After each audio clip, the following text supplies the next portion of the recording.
Salut, dans cette vidéo, on va regarder la différence entre les deux différents types de fichiers les plus communs en photo, on va dire. Donc, le type qui est un RAW, dans ce cas ici, c'est un DNG, mais on sait qu'un DNG, c'est un RAW, et le JPEG.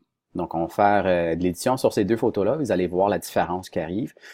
J'ai fait exprès ici de choisir une photo avec beaucoup de contraste, donc qui est normalement difficile à photographier. C'est un soleil qui est très clair et des endroits très sombres ici.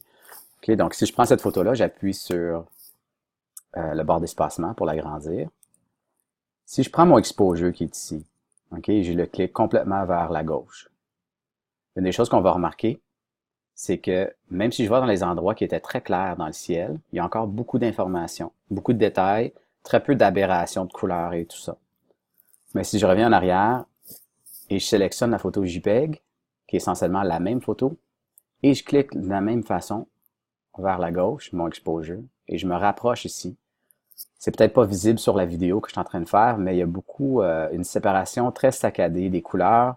Il y a vraiment une baisse de qualité au niveau des transitions dans le ciel. Donc, on voit qu'il y a eu une perte d'information au niveau des hautes lumières. Et on pourrait voir aussi, même si on fait l'inverse, une perte de qualité au niveau des basses lumières.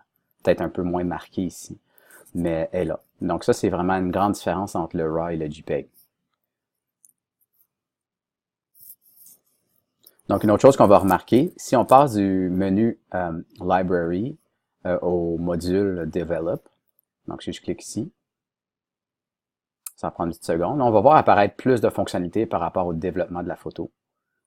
Une chose qui est possible si on a photographié en RAW, c'est qu'on aurait beaucoup de choix ici par rapport au RAW, que je vais vous montrer dans un instant. Mais tandis que ça, c'est une photo JPEG, il n'y a pas beaucoup de choix par rapport au preset.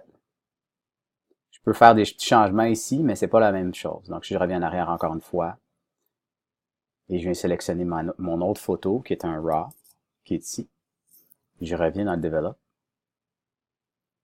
OK. Maintenant, dans le menu, j'ai essentiellement les mêmes choix qui seraient normalement dans la caméra.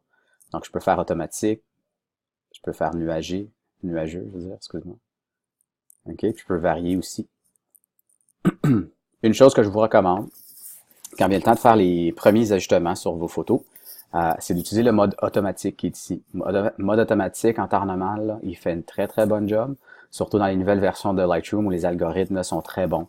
Donc c'est un très bon point de départ. C'est certain que par la suite, là, on peut jouer un petit peu avec, mais tandis que, comme j'ai dit, là, on commence un peu avec le développement d'image, c'est un très très bon point de départ pour vous.